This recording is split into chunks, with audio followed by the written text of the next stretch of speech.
ओ गैरत वारा सिंधी चो सिंधु ते थाड़ो ना मंजूर थाड़ो छा पर धाड़े वारो अखर उखाड़ो ना मंजूर। अब सब ना मंजूर चौथा हथ खणो जेस ते मां ना मंजूर चवा हथ खणो ये समझो सिर्फ इजहार जी बोली ना है। दोस्त अली बंगला जे साईं अहमद जे प्रोग्राम ते अचण वारे हर एक सिंधी जी बोली हथ मथे खण माशाअल्लाह के जो वेठ न होजे हथन के झंडा वांगे लहरायो। गैरत वारा सिंधी चो सिंधु ते थाड़ो ना मंजूर थाड़ो छा पर धाड़े वारो अकर उखाड़ो ना मंजूर थाड़ो छा पर धाड़े वारो अकर उखाड़ो ना मंजूर। ओ सिंधु जो हर कतरो कतरो सिंधु जी मिल्कियत आहे सदा सिंधु जी मिल्कियत आहे सदा सिंधु जो दरिया खुदा जी केडी गनीमत आहे अदा केडी गनीमत आहे अदा रब जे नेमत में ख़यानत जो कारो दिहाड़ो ना मंजूर थाड़ो छा पर धाड़े वारो अखर उखाड़ो ना मंजूर थाड़ो छा पर धाड़े वारो अखर उखाड़ो ना मंजूर। ओ सिंधु के आ सिंधुन जेले मां उजी थन्य जिया चेबो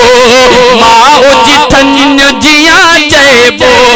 मां उजी थन्य खपाए जेको केडो न बेगैरत सदबो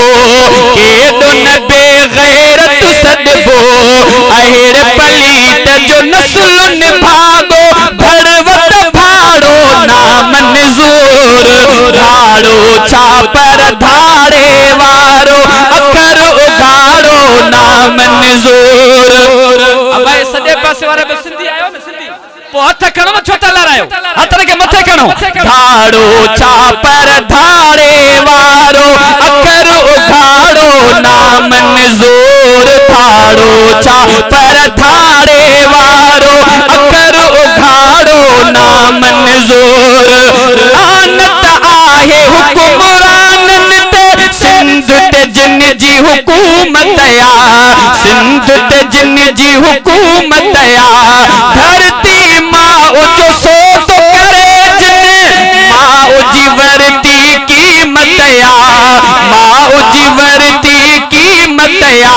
तिन जे करप्शन वारी कुर्सी कूड़ जो चाड़ो ना मंजूर थाड़ो छा पर धाड़े वारो अखर उखाड़ो ना मंजूर थाड़ो छा पर धाड़े वारो अखर उखाड़ो ना मंजूर।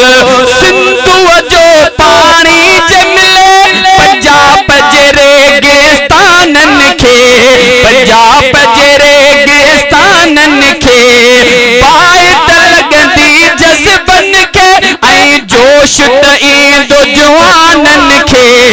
जोश त ईंदो जवानन खे छो न को हसनी नारो हणे छो न को हसनी नारो हणे पंजाब जो पाड़ो ना मंजूर धाड़ो छा पर धाड़े वारो अखर उखाड़ो ना मंजूर थाड़ो छा पर धाड़े वारो अखर उखाड़ो ना मंजूर। गैरत वारा सिंधी चो सिंधु ते थाड़ो ना मंजूर धाड़ो छा